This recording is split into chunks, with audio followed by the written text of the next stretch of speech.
One for Gauss's law. As a simple application of the notion of electric flux, let us consider the total flux through a sphere of radius r which encloses a point charge q at its center.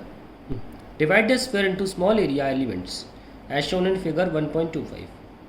The flux through an area element delta s is delta phi equals to E delta s equals to kq by r square times r cap into delta s. Where we have used Coulomb's law for the electric field due to a single charge q. The unit vector r cap is along the radius vector from the center to the area element. Now since the normal to a sphere at every point is along the radius vector at that point, the area element delta s vector and unit vector have the same direction. Therefore, delta phi equals to kq by r square times delta s, since the magnitude of a unit vector is 1. The total flux through the sphere is obtained by adding up flux through all the different area elements. Hence, phi equals to delta sigma for all delta s kq by r square into delta s. That is summing up of all the flux.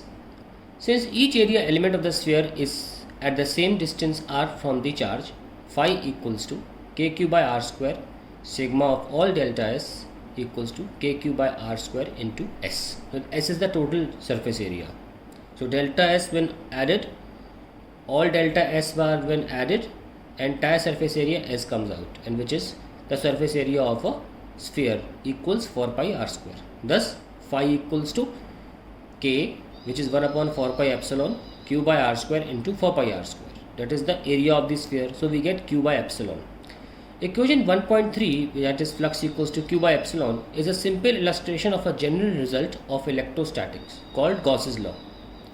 We state Gauss's law without proof. Electric flux through a closed surface S equals to q by epsilon. Q is the total charge enclosed by S. The law implies that total electric flux through a closed surface is 0 if no charge is enclosed by the surface. We can see that explicitly in the simple equation in 1.26. Here you can just go back and see 1.26 equation. Here the electric field is uniform and we are considering a closed cylindrical surface with its axis parallel to the uniform electric field E. Remember what we are doing? Here the electric field is uniform and we are considering a closed cylindrical surface with its axis parallel to electric field E. You can see the diagram here. The total flux through the surface is phi equals to phi 1 plus phi 2 plus phi 3, where phi 1 phi 2 represent the flux through the surface 1 and 2 of circular cross section of the cylinder, and phi 3 is the flux through the curved surface part of the closed surface. Now the normal to the surface 3 at every point is perpendicular to E. So by definition of flux, phi 3 equal to 0. Further, the outward normal to 2 is along E, while the outward normal to 1 is opposite to E. Therefore, phi 1 is minus ES1 and phi 2 is plus ES2. S1 equals to S2 equals to S. Both the areas are equal. Where S is the area of circular cross section. That is the cap part, this cap part of the cylinder. Thus, total flux is 0, as expected by Gauss law. Thus, whenever you find that net flux through a closed surface is 0, we conclude that the total charge contained in the closed surface is 0. The great significance of Gauss's law, that is 1.31 equation, is that it is true in general and not only for simple cases we have considered above. Let us note some important points regarding this law. First, Gauss's law is true for any closed surface, no matter what its shape or size. Second, the term Q on the right side of Gauss's law, equation 1.31, includes the sum of all charges enclosed by the surface. The charges may be located anywhere inside the surface. Third point, in the situation when surface is so chosen that there are some charges inside and some outside, the electric field, whose flux appears on the left side of equation 1.31, is due to all charges, both inside and outside the surface S. The term Q on the right side of Gauss's law, however, represents only total charge inside S.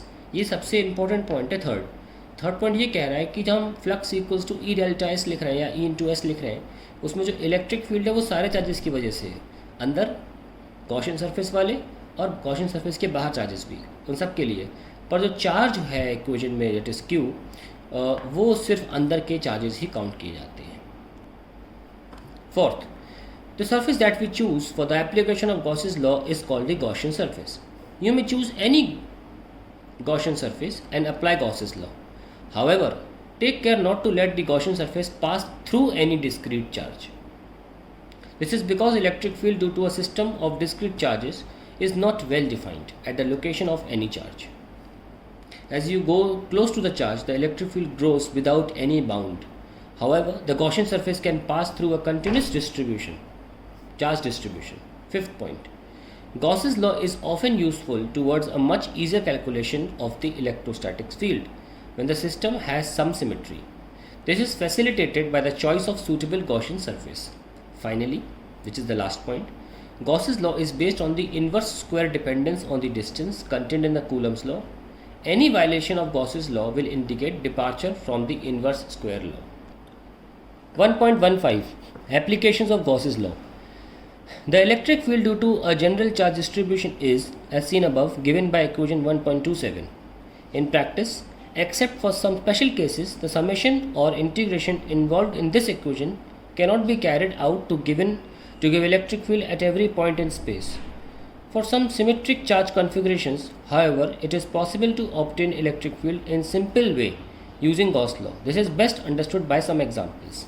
So remember, Gauss law is nothing but a mathematical tool to easily calculate the electric field in cases of symmetric charge configurations. 1.15.1 Field due to an infinitely long straight uniformly charged wire. Consider an infinitely long thin straight wire with uniform linear charge density lambda. The wire is obviously an axis of symmetry. Suppose we take the radial vector from O to P and rotate it around the wire. The point P, P dash, P double dash so obtained are completely equivalent with respect to charged wire. This implies that the electric field must have the same magnitude at these points.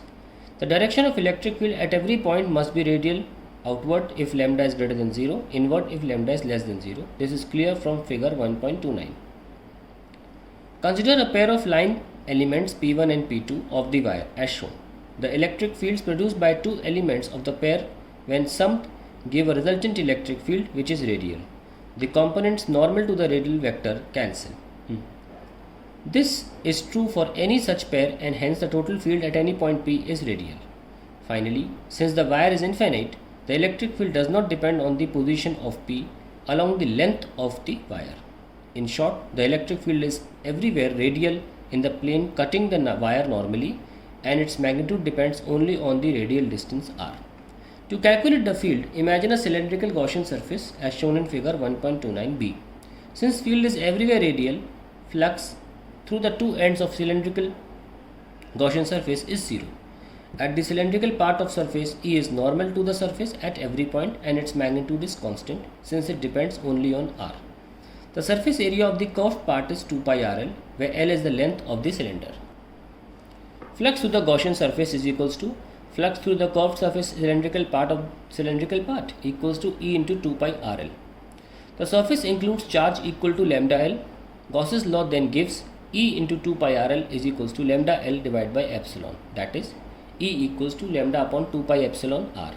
Vectorially, E at any point is given by E equals to lambda by 2 pi epsilon r times n cap, where n cap is the radial unit vector in the plane normal to the wire passing through the point. Electric field E is directed outward if lambda is positive and inward if lambda is negative. Note that when we write a vector A as a scalar multiplied by a unit vector, that is as A equals to scalar times A unit vector, the scalar A is an algebraic number. It can be negative or positive.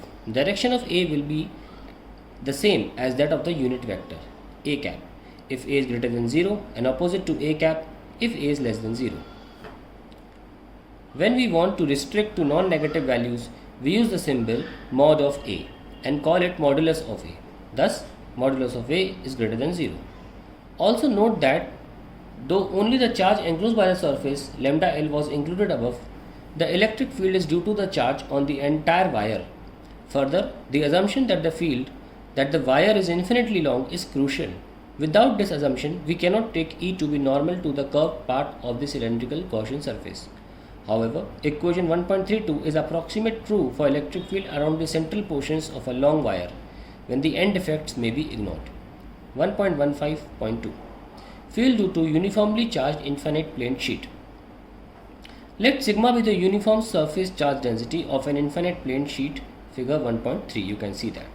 We take the x-axis normal to the given plane.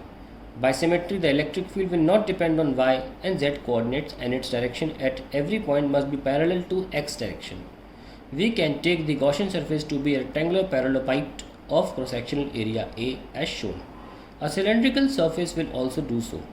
As seen from the figure, only the two faces 1 and 2 will contribute to the flux. Electric field lines are parallel to the other faces and they therefore do not contribute to the electric flux. The unit vector normal to surface 1 is in negative x direction, while the unit vector normal to surface 2 is in the positive x direction. Therefore, the flux E delta S through both surfaces are equal and add up. Therefore, the net flux through Gaussian surface is 2 times EA. The charge enclosed by the closed surface is sigma A. Therefore, by the Gauss's law, 2EA is equals to sigma A by epsilon, or E equals to sigma by 2 epsilon. Vectorially, E equals to sigma by 2 epsilon n cap, where n cap is a unit vector normal to the plane and going away from it.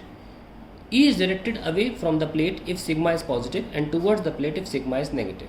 Note that the above application of Gauss's law has brought out an additional fact. E is independent of x also.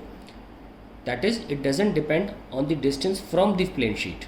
For a finite large planar sheet, equation 1.33, this one, that is sigma by 2 epsilon, is approximately true in the middle regions of the planar sheet, away from the ends. Field due to uniformly charged thin spherical shell. Let sigma be the uniform surface charge density of thin spherical shell of radius capital R. Figure 1.31. This. The situation has obvious spherical symmetry. The field at any point P, outside or inside, can depend only on R, the radial distance from the center of the shell to the point, and must be radial, that is, along the radius vector. First, field outside the shell. Consider a point P outside the shell with radius vector small r. To calculate electric field at P, we take the Gaussian surface to be a sphere of radius r and with center O, passing through P. All points in this sphere are equivalent relative to the given charge configuration. That is what we mean by spherical symmetry. The electric field at each point on the Gaussian surface therefore has the same magnitude E and is along the radius vector at each point. Thus, E and delta S at every point are parallel and the flux through each element is E delta S. Summing over all delta S, the flux through the Gaussian surface is E into 4 pi small r square. The charge enclosed is sigma into 4 pi capital R square. Remember, capital R is the radius of the sphere you have chosen and small r is the radius of the Gaussian surface you have chosen. By Gauss's law, E into 4 pi small r square is equals to sigma by epsilon times 4 pi capital R square, or E equals to sigma r square by epsilon small r square, which is equals to kq by r square, where q is equals to 4 pi r square into sigma is a total charge on the spherical shell, and vectorially electric field is equals to kq by r square times r vector. The electric field is directed outward if q is greater than 0 and inward if q is less than 0. This, however, is exactly the field produced by a charge q placed at center O. Thus, for points outside the shell, the field due to a uniformly charged shell is as if the entire charge on the shell is concentrated at its center. So, in case of shells, we can say that center of charge concept is applicable. Field inside the shell. In figure 1.31b, the point P is inside the shell. The Gaussian surface is again a sphere through P centered at O. The flux through the Gaussian surface, calculated as before, is E into 4 pi small r square. However, in this case, the Gaussian surface encloses no charge. Gauss's law then gives E into 4 pi r square equals to 0. That is, E equals to 0. For r, small r, that is the Gaussian surface radius less than the radius of the shell. That is, the field due to a uniformly charged thin shell is 0 at all points inside the shell. This important result is a direct consequence of Gauss's law, which follows from Coulomb's law. The experimental verification of this law This result confirms the 1 by r square dependence in the Coulomb's law.